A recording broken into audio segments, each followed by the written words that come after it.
அன்பு நேயர்களே வணக்கம். வருகின்ற வெள்ளிக்கிழமை ஏகாதசி, நவராத்திரி முடிந்து விஜயதசமிக்கு அடுத்த நாள் வருகின்ற ஏகாதசி, புரட்டாசியிலே வருகின்ற ஏகாதசி. அதாவது இது புரட்டாசி நிறைவாக வருகின்ற ஏகாதசி. இதுக்கப்புறம் ஐப்பசி மாதத்தில் தான் ஏகாதசி. இந்த ஏகாதசிக்கு பாபாங்குச ஏகாதசி அப்படின்ட்டு ஒரு திருநாமம். பாபம், நாம் செய்கின்ற பாவங்கள், நமக்கு வந்து சேருகின்ற பாவங்கள். அங்குசம் என்றால் அந்த பாவத்தை தொலைப்பது, அந்த பாவத்தை கட்டுப்படுத்துவது, அந்த பாவத்தை அழிப்பது. பாப அங்குச ஏகாதேசி, பாவங்களுக்கு அங்குசம் போல இருக்கக்கூடிய ஏகாதேசி, அதாவது பாவங்களை தீர்க்கக்கூடிய ஏகாதேசி. இந்த ஏகாதசி அன்னைக்கு வழக்கம் போல எழுந்து தூய்மையாக வீடுகளை எல்லாம் தூய்மைப்படுத்தி நாமும் தூய்மைப்படுத்தி கொண்டு காலையிலே விரதம் இருந்து மதியம் ஏதாவது ஒரு சொற்பமான உணவு, ஒரு உப்புமா போன்ற உணவை எடுத்துக்கொள்ளலாம். இது நான் சொல்வதற்கு காரணம், முழுமையான பட்டினி இருக்கும் தகுதி படைத்தவர்கள் குறைந்து கொண்டே வருகிறார்கள் என்பதால் பகவானுக்கு பட்டினி கிடப்பது என்பது ரொம்ப இஷ்டமான செயல் என்று நினைக்கக்கூடாது. அதை விட அவனை சதா சர்வகாலமும் நினைப்பது தான் இஷ்டமான செயல். நாம் பிராகிருத சரீரம், அதாவது இந்த சரீரம் சொன்னபடி கேட்காது. ஔவையார் சொல்ற மாதிரி, நீ ஒரு வேளைக்கு உணவு இல்லை என்று சொன்னால் கேட்க மாட்டேன் என்கிறாய்.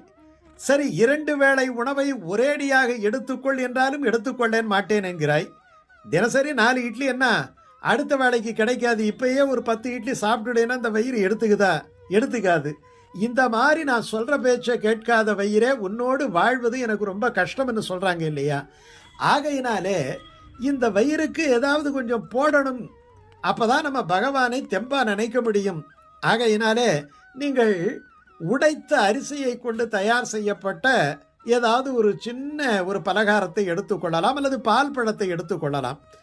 முழுக்க அன்னைக்கு பார்த்தீங்கன்னா இறை சிந்தனையை விட இறை சிந்தனை தான் இருக்க வேண்டும். அதாவது சாப்பாட்டை பற்றி நினைக்காமல் பகவானை பற்றி நினைக்க வேண்டும். அடுத்த நாள் துவாதசி பாரணையை விடிகாலையிலே சூரிய உதயத்திலே துவாதசி பாரணை பண்ணி இந்த ஏகாதசியை, இந்த விரதத்தை பூர்த்தி செய்ய வேண்டும். இந்த ஏகாதசி குறித்து நிறைய கதைகள் இருக்கிறது. 18 புராணங்களிலே ஒரு புராணம் பிரம்ம புராணம். அதிலே ஒரு புதுமையான கதை வருகிறது. இந்த கதை பார்த்தோம்னா வராக புராணத்திலே கைசிய ஏகாதசிக்கு எப்படி ஒரு கதை இருக்கிறதோ அதே போலவே இந்த பிரம்ம புராணத்திலே ஏகாதசி மகாத்மியத்தை பற்றிய ஒரு கதை வருகிறது. இந்த கதை இதுவரை கேள்விப்படாத புதுமையான கதை அந்த புராணத்திலே தான் இருக்கிறது. அவந்தி என்னும் ஒரு நகரம். அந்த நகரத்திலே ஒருவன் ஏதோ ஒரு தப்பு பண்ணிட்டான்.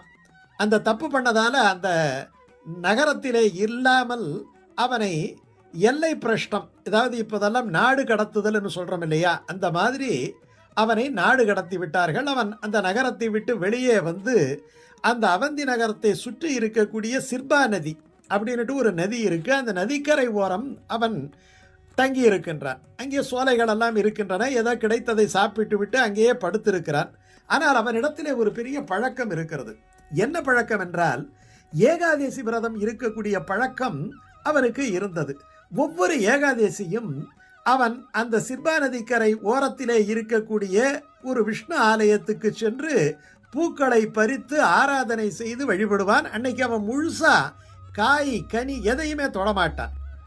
எதையுமே தொடாமல் முழுமையாக உபவாசம் இருந்து அவன் அந்த விஷ்ணு ஆலயத்துக்கு சென்று வழிபடுவான்.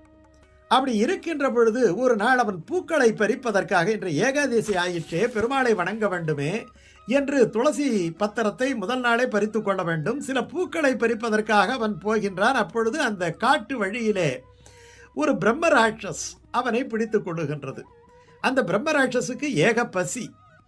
இன்றைக்கு நீ எனக்கு உணவாக வேண்டும், உன்னை விடமாட்டேன் என்று அது அவனை கெட்டியாக பிடித்து கொண்டது. இப்பொழுது எல்லை பிரதிஷ்டை செய்யப்பட்ட, அதாவது நாடு கடத்தப்பட்ட, ஏதோ கிடைப்பதை உண்டு அப்படியே வனத்திலே திரிகின்ற இவன் சொன்னான், இதோ பார் பிரம்மராட்சசனே, உனக்கு நான் உணவாகப் போவதிலே எனக்கு எந்த விதமான பிரச்சனையும் இல்லை. நான் ஏதோ கிடைத்ததை உண்டு உயிருள்ளவரை வாழ வேண்டும் என்பதற்காக நான் வாழ்ந்து கொண்டிருக்கிறேன். எனக்கு எந்த சொந்த பந்தங்கள் இல்லை, எனக்கு உணவும் கிடைப்பதில்லை. நான் நாடு கடத்தப்பட்டவன். என்னுடைய வாழ்நாளை நான் கடக்க வேண்டுமே என்பதற்காக ஏதோ ஒன்று செய்து கொண்டிருக்கிறேன். உன்னால் என்னுடைய வாழ்க்கை முடியும், யாரோ ஒருவருக்கு உணவாகப் போகிறேன் என்றால் எனக்கு மகிழ்ச்சி தான். ஆனால் ஒரே ஒரு விஷயம், நான் ஏகாதசி விரதத்தை தவறாமல் கடைபிடிப்பவன். கடந்த 25 ஆண்டுகளாக நான் ஏகாதசி அன்று ஒரு சொட்டு ஜலம் கூட அருந்தாமல் விஷ்ணு பகவானுக்கு நான் பூக்களை பறித்து ஆராதனை செய்து கொண்டிருக்கிறேன். இன்றைக்கு ஏகாதசி. நான் பூக்களை எடுத்துக்கொண்டு அந்த ஆலயத்துக்கு செல்ல வேண்டும். இன்று அவனை வழிபட வேண்டும்.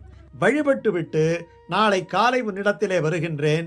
நீ தாராளமாக என்னை உணவாக ஏற்றுக்கொள்ளலாம் என்று சொல்லிவிட்டு அவன் புறப்பட்டு போய் விஷ்ணு ஆராதனை செய்துவிட்டு வருகின்றான். வந்தவுடனே இந்த பிரம்மராட்சஸ் சொல்லியது, இப்பொழுது என்னவோ உன்னை சாப்பிட வேண்டும் என்ற எண்ணம் எனக்கு இல்லை. நான் பிரம்மராட்சசனாக இருக்கின்றேன். ஆகையினால் எனக்கு நீ ஒரு உபகாரம் செய்ய வேண்டும். என்னை இந்த பிரம்மராட்சஸ் என்கிற ஒரு உபத்திரவத்திலிருந்து நீ காப்பாற்ற வேண்டும். உடனே அவன் என்ன செய்ய வேண்டும் என்று கேட்கிறான்.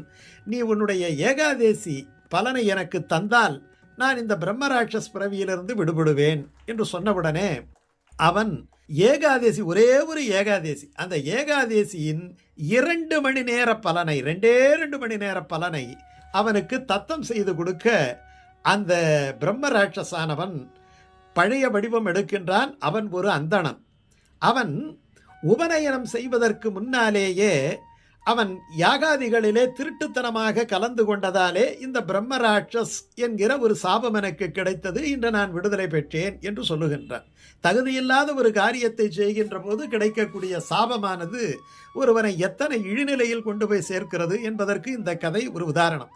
இதற்கு பிறகு அந்த நாடு கடத்தப்பட்டவன் பல்வேறு தீர்த்த யாத்திரை செய்கிறான். அப்படி செய்கின்ற பொழுது அவனுடைய பழைய பிறவி ஞாபகம் வருகிறது. அந்த பழைய பிறவி என்ன என்று சொன்னால், அவன் பழைய காலத்திலே பிரம்மச்சாரிய விரதம் இருக்கின்ற பொழுது அவன் ஒரு உணவை என்ன பண்ணினான் என்று சொன்னால், உதாசீனப்படுத்தி அந்த உணவை தூக்கி குப்பையிலே எறிந்து விட்டான். பிச்சை எடுத்த உணவை, யாரோ ஒருவர் இவனுக்கு வயிற்று பசிக்காக தந்த உணவை இவன் தூக்கி எறிந்ததினாலே அந்த உணவின் சாபம் இவனை ஒட்டி கொண்டது. அந்த பாபமானது இவனை நாடு கடத்தி விட்டது. தன்னுடைய பாவத்தை தெரிந்து கொள்கிறான். இந்த ஏகாதசியிலே 2 செய்திகள் இருக்கின்றன. ஒரு செய்தி, தான் இன்னொருவனுக்கு உணவாக போகின்ற புண்ணியத்தை கொடுத்ததன் மூலமாக அவன் பிரம்மராட்சசிலிருந்து விடுதலை அடைந்தான். ஏகாதசியினுடைய 2 மணி நேர பலனை கொண்டு அவன் பிரம்மராட்சஸ் சாபத்திலிருந்து விடுதலை அடைந்தான் என்பது ஒன்று. உணவு சம்பந்தப்பட்டது தான். ஏகாதசி அன்னைக்கு சாப்பிடக்கூடாது, அது உணவு சம்பந்தப்பட்டது. அதே மாதிரி இவன் பிரம்மச்சரிய வாழ்க்கை வாழ்ந்தபோது பிச்சை எடுத்து உண்கின்ற பொழுது யாரோ கொடுத்த உணவை தூக்கி வெளியிலே எரிந்ததினாலே அந்த உணவினுடைய சாபம் இவனை பிடித்து கொண்டது. அதனால ஒரு துளி உணவை கூட வீணடிக்க கூடாது என்பதும் இந்த ஏகாதசி கதையிலே இருக்கின்றது. இப்படிப்பட்ட பாபாங்குச ஏகாதசியை நீங்கள் கடைபிடித்து அந்த பரந்தாமனை துதித்து வாழ்வாங்கு வாழ வேண்டும்.